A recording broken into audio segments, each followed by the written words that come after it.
Jim Strickland.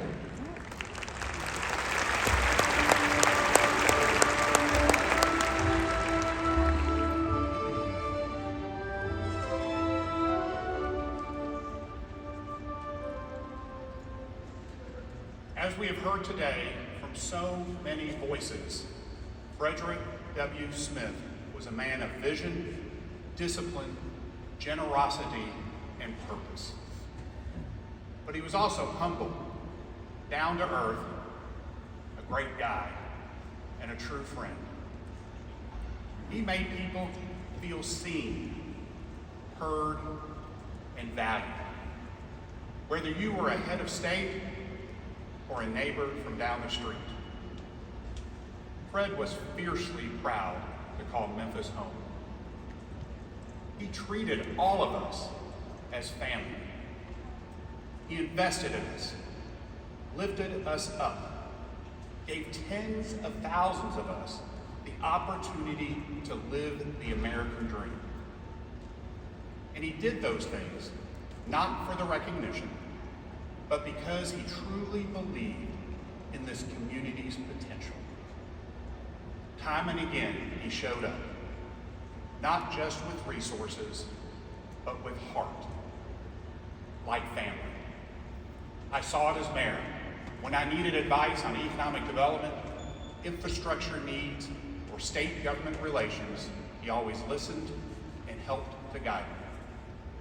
When we looked to strengthen our community through recreation and youth programs, he backed the Leftwich Tennis Center, named after a fellow Marine. When Memphis institutions needed a champion, whether it was the University of Memphis, St. Jude Children's Research Hospital, the Memphis Zoo, or the National Civil Rights Museum, Fred was never far from the conversation. He treated us like family. His FedEx employees mirrored his devotion to Memphis. Almost every effective nonprofit in this city that I worked with as mayor had someone from FedEx involved. And the entire Smith family has wrapped their arms around this city as family.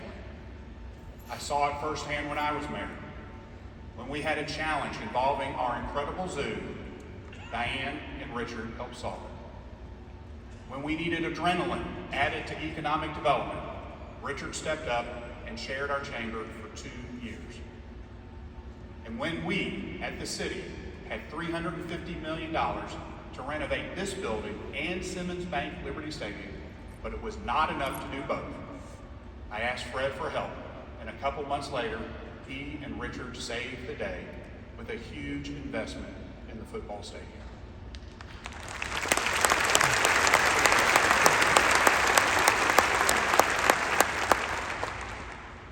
But beyond all his contributions, Fred never lost sight of what mattered most, his family.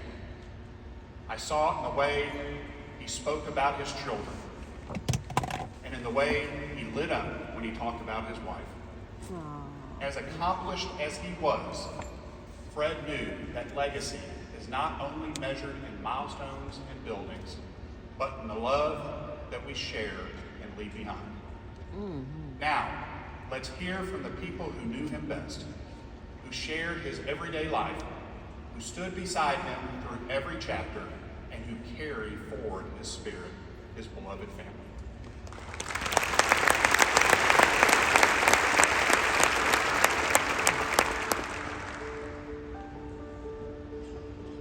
There will never be the words to sum up the greatest man we ever knew and had the honor of calling our sweet, loving father. He was quite simply our whole entire world. It's honestly hard to imagine life without him because he was such a constant presence in all of our lives. It was the things behind the scenes, the small family moments that truly made him who he was.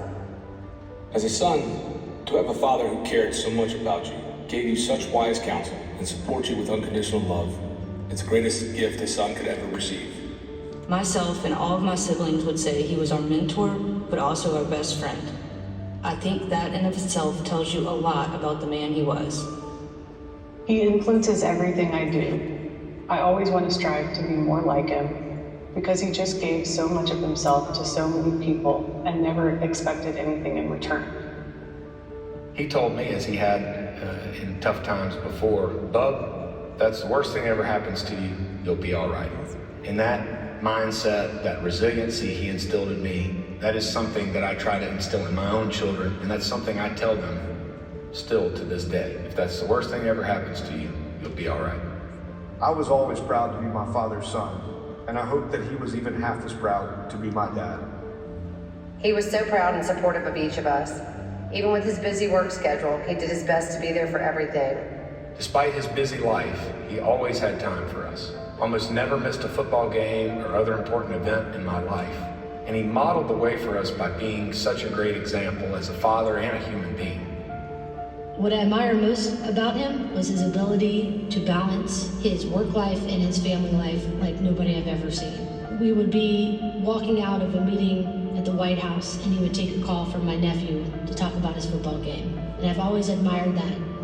But when I think of my childhood, I don't remember all the work trips or time he was away. Instead, I remember him always being there, for me and for all of us, especially when it mattered most. When he was with you, it felt like you were the only one that mattered. He had this rare gift of presence. Whether you were one of his children or someone he had just met that day, you never felt like you were wasting his time.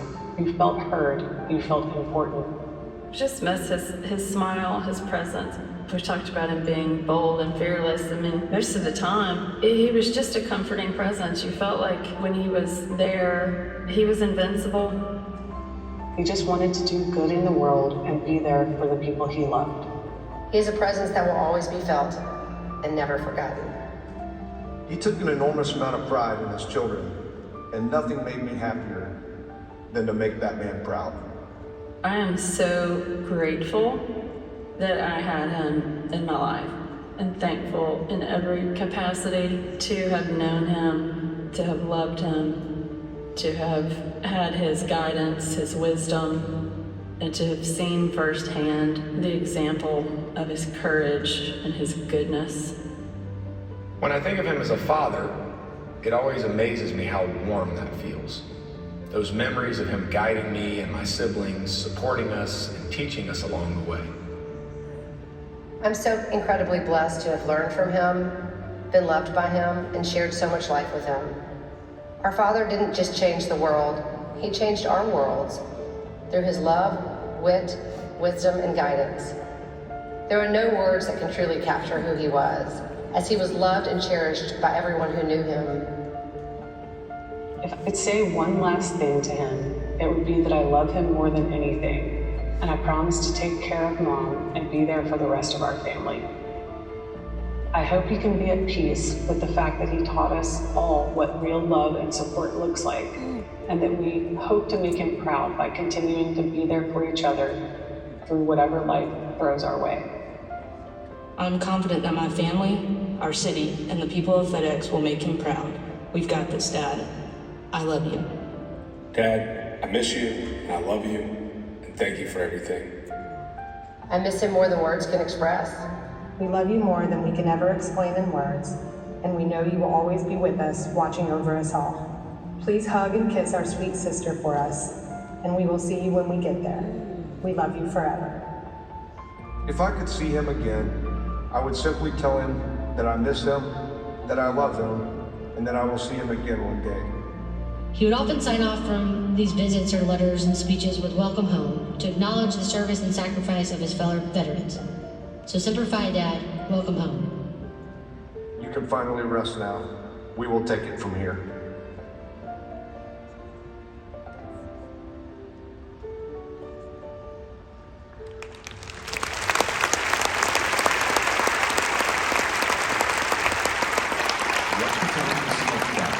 Please welcome Diane, Richard, and Sam.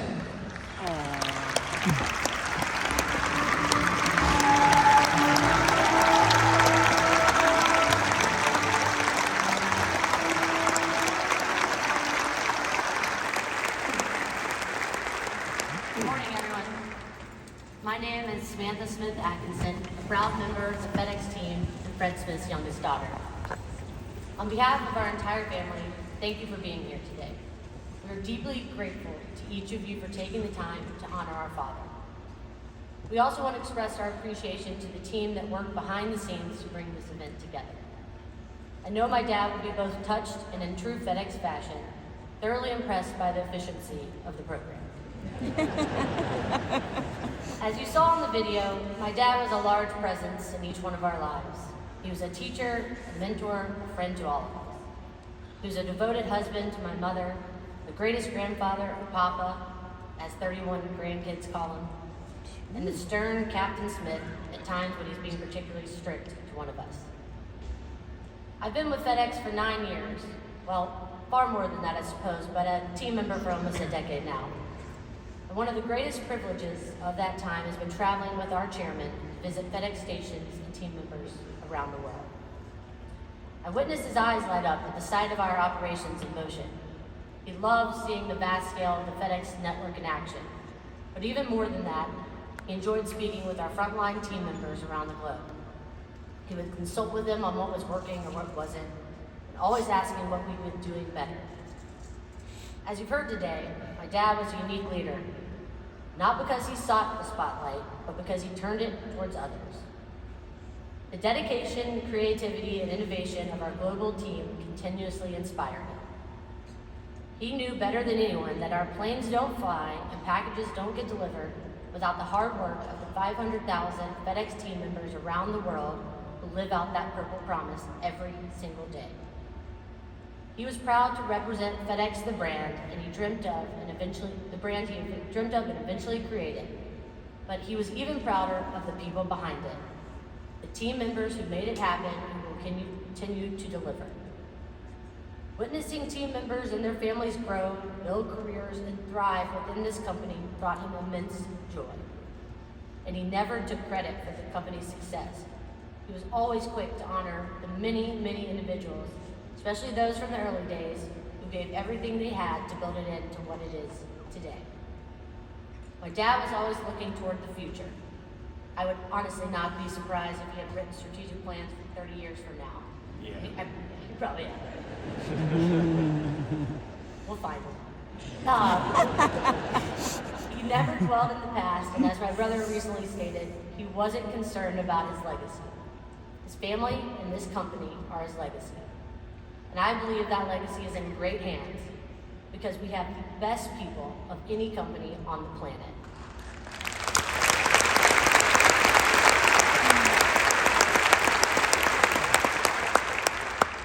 He was always grateful for all of what you do each and every day on behalf of our customers, for believing in his dream, his vision, for delivering that purple promise alongside him for the past 52 years. So thank you, Team FedEx. On behalf of my father and the Smith family, we are grateful for all of you, both gathered here today and around the world.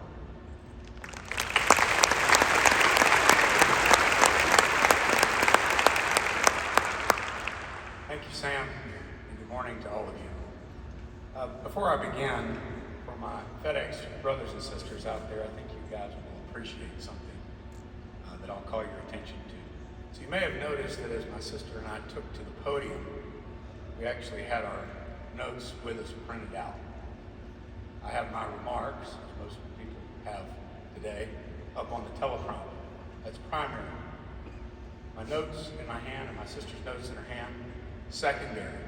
And of course, I have them saved on my phone. PST. He taught us well. Raj, I'm also wearing a watch, so I was on time and I shaved. So I'm very proud. But as my sister said, we are so grateful to our incredible FedEx team members for believing in my father and his company. We're also incredibly grateful for this Memphis community that embraced him over the 8 decades of his life. I can tell you this, and I don't think it will come as a surprise. He loves you right now. While it is well documented that his mother went into labor with him down in Marks, Mississippi, where they had a farm, my father's story quickly crossed state lines and brought him back home to Memphis. His story is very much a Memphis story. It is intertwined with the mighty Mississippi River, multimodal transportation, and even our food, and our music. Let me explain. My father's grandfather, as you heard, Captain James Buchanan Smith, was a master of steamboats on the Ohio and Mississippi rivers. His son, my grandfather, James Frederick Smith, a man who I bear an uncanny resemblance to, by the way, he's been a great guy, handsome fellow. He wanted to follow in his father's footsteps in transportation. But he saw more lucrative opportunities on the road than on the water, so he formed the Smith Motor Coach Company and later became a large shareholder in Greyhound Bus Lines. He also served as a lieutenant commander in the Navy during World War II, and he founded the Tuttle House restaurant chain. He owned a house in East Parkway where my father lived until his own father's death in 1948 when he was just 4 years old, as you heard. Shortly after that, he and my grandmother moved to Audubon Drive, where he grew up down the street from one Elvis Presley. He used to tell us stories about how nice Elvis's mother was and how she baked cookies and put them on the windowsill for all the neighborhood children. While in high school at MUS, my father and John Fry and John King started Ardent Studios in John Fry's mother's garage. And it was in fact John Fry's mother who introduced my own mother, Diane, standing up here with Samantha and I today, to my father back in the 1970s. This means that if not for Memphis music, most of my siblings and I wouldn't even be here today. So as I said, Frederick Wallace Smith's story is very much a Memphis story. If not for Ned Cook and an accommodating Memphis-Shelby County Airport Authority, there might be no FedEx. And I'm honored to continue that great relationship with our airport today as its largest tenant, and I'm so incredibly thankful for all their support. I'm also quite excited about their plans to change the name soon to honor the man who really put the international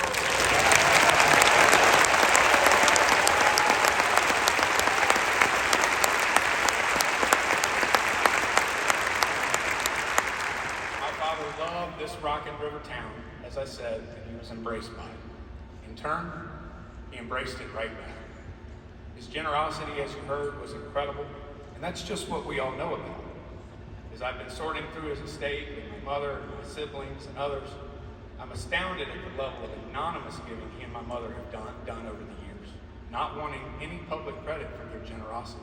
In fact, the only times they've really put their names behind a gift is when it has been a substantial challenge gift, as it helps the organization raising matching funds to garner more support from prospective donors by knowing who is behind it. And even just those gifts, which are known, some of them you just heard about, have had tremendous impact in this community, from the University of Memphis to the zoo to the Civil Rights Museum and so many high schools and grade schools and educational institutions of all kinds across this community. And then there are all the things that his company does, such as the incredible FedEx Cup playoff event that we all enjoyed over the past weekend. Such a huge impact on the city and the county, and also for St. Jude and their mission of eradicating childhood cancer. I could go on, but I won't. I can feel him wanting me to wrap up already. So I'll just echo my sister's thank you from the entire Smith family to this community. You are all a part of our family. And we believe Memphis, as it says on our many growl towels. We aren't going anywhere. Most of my siblings live here in town, and in fact, Samantha and my sister Molly and their families have recently moved back here from Washington, D.C. and Los Angeles. We're also trying to actively recruit some others. Fortunately, Arthur, his job is in Pittsburgh, so we can't get him here. He can't coach for Memphis. But we're going to continue to be here for Memphis, is the point, well into the future, just as this town has been here for us, which is what my old man would have wanted. So thank you all. We'll be seeing you around.